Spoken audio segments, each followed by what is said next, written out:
할렐루야. 오늘 이 밤에 하나님께서 우리의 찬양을 통해 큰 영광 받으신 줄 믿습니다. 찬양을 인도해 주신 우리 IMC 워십 찬양팀과 에이렌의 찬양대 감사드립니다. 성령 충만함으로 승리하시기를 소망합니다. 성도 여러분, 잠시 지난주로 좀 돌아가서 이야기를 나누려고 합니다. 저는 지난 주일 예배 때 담임 목사님께서 전해주신 탈피라는 말씀 앞에 한동안 머물렀습니다. 나는 정말 내 안의 껍질을 벗을 수 있을까? 라고 하는 질문을 계속 되새기게 되었습니다. 그러면서 제 삶을 조금 묵상해 보게 되었는데, 솔직하게 말씀을 드리면 저는 정작 지난 주일 그 당일에는 제가 몸에 열이 너무 많이 나고 아파가지고 설교 말씀을 제대로 들을 수는 없었습니다. 또 약에 취해가지고 영적으로 좀 무뎌지는 어떤 그 낯선 느낌이 제 안에 들었었던 주일이었습니다. 그런데 월요일이 되었는데도 제 상황이 그렇게 좋아지지를 않았습니다. 여전히 몸도 힘들고 또 개인적으로 예상치 못한 어려운 일까지 겹치면서 제 안의 감정이 좀 들끓기 시작했습니다. 그러다 보니까 저는 그만 분노를 표출하고 말았습니다. 지금 돌아보면 그 상황에서 그냥 내 잘못을 인정하고 미안하다는 말 한마디면 될 거였는데 자존심 때문에 끝내 인정하지 못했습니다. 그러면서 알았습니다. 누군가가 나의 부족함이나 내 잘못을 지적하게 되면 내 죄가 드러나는 것 같고 제 안에서 즉각적으로 그 죄책감을 가리고 싶어 하는 욕구가 있다라는 것을 깨닫게 되었습니다. 그러면 저는 그 죄책감을 감추기 위해서 온갖 핑계를 대고 합리화를 하고 안 돼서 분노해버리고 마는 제 자신을 생생하게 보게 되었습니다. 특히 이 자존심을 한번 부리기 시작하니까 제 안에 오래된 그 두꺼운 껍질과 단단한 그 껍질이 정말 그 상처와 수치의 껍데기가 얼마나 두꺼운지를 좀 깨닫게 되는 시간이었습니다. 또 거기서 비롯되는 변명과 자기 합리화까지 있었던 그런 한 주. 이 모든 것이 결국에는 죄로 연결되었습니다. 왜 그러냐면 저를 하나님의 사랑과 은혜에서 멀어지게 만드는 일이었기 때문입니다. 그냥 확 떠나버리고 싶은 생각까지도 들었습니다.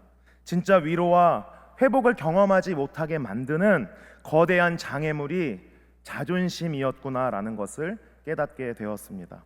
근데 더 안타까운 것은 아직도 그 껍질이 저는 완전히 벗겨지지도 않은 채로 여전히 미완성된 존재로 이 자리에 서서 말씀을 전해야 한다라는 사실입니다.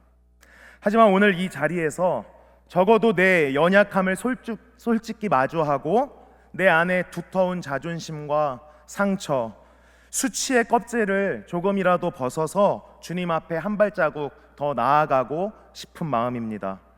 죄송합니다. 오늘 제 연약함과 이 고백이 성도님들에게 작은 울림이 되기를 바라고 우리가 함께 진짜 탈피를 경험할 수 있기를 바랍니다. 그래서 하나님의 은혜와 사랑을 깊이 누리는 그런 우리 임마누엘 교회 성도님들의 삶이 되시기를 축복합니다. 오늘 본문은 백부장의 고백, 그 믿음의 고백을 칭찬하시는 주님, 그 이후에 이어지는 사건입니다. 예수님께서 베드로의 집에 들어갔습니다. 그런데 그곳에는 열병에 걸린 장모가 누워 있었습니다. 예수님은 그 장모의 열병을 고쳐주십니다. 그리고 그 사건 이후로 여러 병든 자들, 귀신 들린 자들이 예수님을 향해 사람들을 데려오고 예수님은 아주 늦은 시간까지 그 사람들 한 명 한 명 모두를 치유해 주시는 장면이 나옵니다. 그러니까 예수님은 자신의 수치와 질병, 아픔, 귀신 들림의 껍질을 벗어던지고 나오는 모든 사람들을 치유해 주시고 모두 만나 주셨다라는 이야기입니다.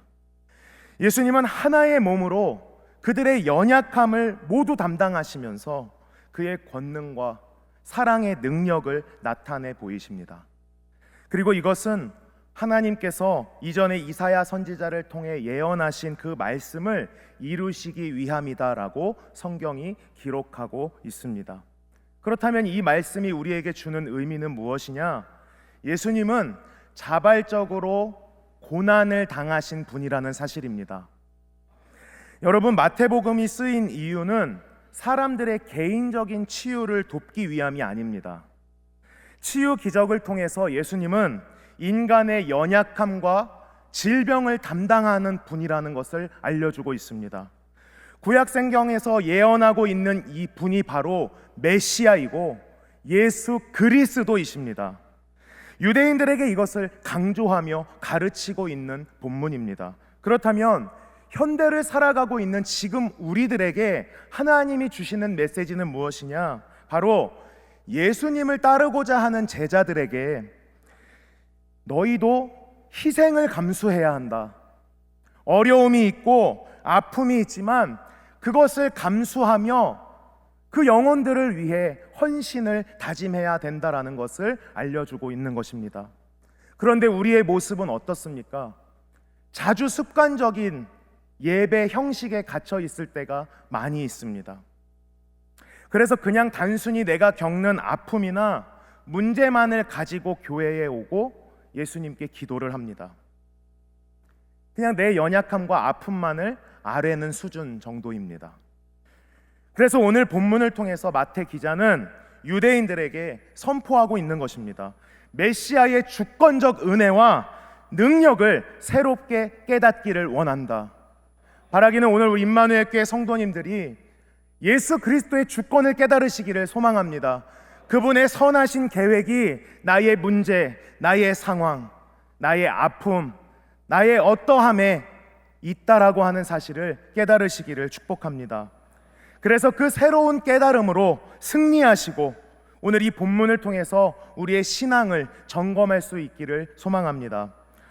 세 가지를 나누려고 하는데 첫 번째입니다. 우리는 주님 앞에 더 솔직해져야 할 줄 믿습니다. 마태복음 15장에 나오는 가나안 여인이 있습니다.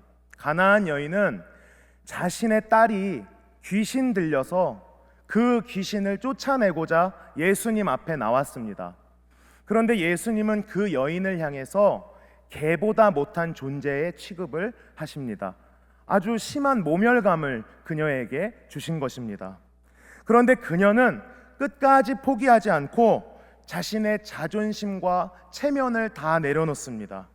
민족적인 한계의 아픔까지도 다 내려놓고 주님께 매달립니다. 그래서 그녀는 그 낮아짐과 솔직함을 통해서 훌륭한 믿음이라고 주님께 인정을 받게 됩니다. 우리 마태복음 15장 27절과 28절 말씀을 합독하겠습니다. 여자가 이르되 주여 올소이다마는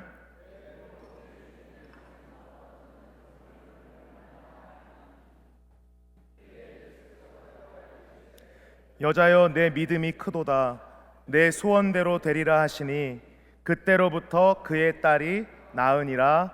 아멘. 여러분, 시편 51편 17절은 이렇게 기록합니다. 하나님께서 구하시는 제사는 상한 심령이라. 하나님이여 상하고 통회하는 마음을 주께서 멸시하지 아니하시리이다. 아멘. 여러분, 주님 앞에 더 솔직하시기를 바랍니다. 그리고 그 솔직함을 가지고, 낮아짐을 가지고 주님께 기도할 때 주님이 여러분의 기도에 응답하여 주시리라 믿습니다. 우리의 신앙의 점검 두 번째는 우리의 연약함을 품어주시는 사랑의 주님을 항상 의지해야 한다는 것입니다. 이사야 53장 5절 말씀을 합독하겠습니다. 그가 찔림은 우리의 허물 때문이요 그가 상함은 우리의 죄악 때문이라. 그가 징계를 받음으로 우리는 평화를 누리고 그가 채찍에 맞음으로 우리는 나음을 받았도다. 아멘. 오늘 예수님은 베드로의 장모의 열병을 치유해 주시고 여러 병든 자, 귀신 들린 자 그들을 고치신 예수님은 이미 구약 성경에서 예언하고 있는 언약의 말씀을 이루셨습니다. 그리고 몸소 실천으로 보여주셨습니다. 여러분, 예수님은 우리가 우리의 이 두터운 껍질을 주님 앞에 가지고 나와서 찢어내기를 원하십니다. 그리고 그 찢어진 안에서 철철 피를 흘리며 주님께 나올 때, 그러면 그때 주님이 우리를 고치시고 싸매 주신다고 약속해 주고 계십니다. 그 연약함을 품어주시고 그 질고를 대신 짊어지겠다라고 약속해 주시는 주님이십니다. 그리고 그 치유해 주시는 사랑의 능력을 베풀어 주시는 분이 바로 하늘 아버지이십니다. 주님은 지금도 여전히 여러분 곁에서 여러분의 아픔과 슬픔을 공감해 주고 계십니다. 치유해 주시기를 원하시는 그 주님만 의지하는 우리 임마누엘 교회 모든 성도님들 되시기를 축복합니다. 마지막 세 번째입니다. 우리는 오직 예수님의 은혜로만 자유와 회복을 경험할 수 있는 존재입니다. 여러분, 누가복음 15장을 보면 돌탕이 나옵니다. 돌아온 탕자를 줄여서 요즘 친구들이 돌탕이라고 하는데 저도 돌탕입니다.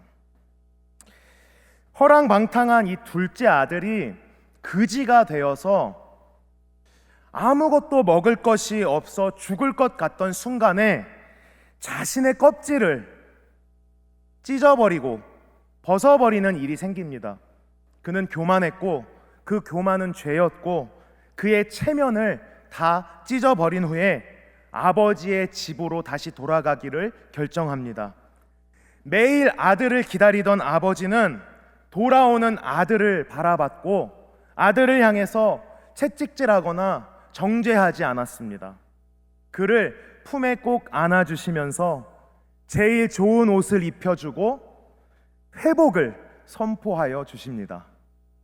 사랑하는 성도님들, 우리가 우리의 두꺼운 껍질을 찢어내기 노력하고 주님 앞으로 나온다면, 그렇게 주님 앞에 선다면 하나님으로부터 멀어지게 하는 나의 죄악된 습관들, 주님을 가까이 하지 못하게 하는 실패와 유혹들, 특별히 내 자존심을 벗어버릴 때에 하나님이 우리를 품어주시고 싸매주시고 안아주시고 제일 좋은 것을 입혀주시고 회복을 선포하여 주실 줄 믿습니다. 그래서 주님의 은혜와 회복, 기쁨을 새롭게 하여 주실 줄 믿습니다. 이번 한 주에 위대하신 통치자 되신 하나님, 전능하신 예수님의 그 사랑의 능력이 여러분과 가깝게 더욱 가까워지시기를 주님의 이름으로 축복합니다. 그래서 내 옆에 있는 상대방을 여유롭게 대하시고 마음으로 죄 짓지 마시기를 주님의 이름으로 부탁드립니다. 기도하겠습니다. 사랑과 은혜의 주님, 감사합니다. 오늘도 거룩한 주일 이 예배의 자리로 우리를 불러주시고 말씀과 사랑 안에 평안의 복을 주심을 감사합니다. 하나님, 우리가 한 주를 살아가면서 저희가 때로는 연약함과 상처, 자존심과 두려움이라는 껍질 속에 스스로를 가두고 살아가고 있음을 고백합니다. 이 시간 주님 앞에 솔직한 저의 모습을 내려놓고 숨김없이 드러내길 원하오니 우리의 연약함을 용서하여 주시옵소서. 주님, 우리를 받아주시고 품어 주시옵소서. 사랑의 주님, 이번 한 주는 상대방을 여유 있게 대하고 마음으로 죄짓지 않겠다는 결단을 드립니다. 저희를 자유케 하시는 예수님의 십자가 은혜만을 바라보면서 참된 평안과 자유를 누리는 한 주가 되게 하여 주시옵소서. 그리고 온전히 주님을 가까이 하기를 가장 중요시하며 그 크신 사랑과 은혜를 깊이 경험하여 죄를 극복하는 한 주를 살게 하옵소서. 주님, 내일부터 시작되는 우리 링커브 필리핀 단기 선교 가운데 함께 해주셔서 안전을 책임지시고 지켜주실 줄 믿습니다. 지금은 우리 주 예수 그리스도의 은혜와 하나님 아버지의 무한하신 사랑하심과 성령님의 교통하심이 주일 저녁에 나와 예배하는 임마누엘의 온 성도들 머리 위에 그 가정과 일터와 가족 모두에게 이제로부터 영원토록 함께하여 주시기를 간절히 축원하옵나이다. 아멘.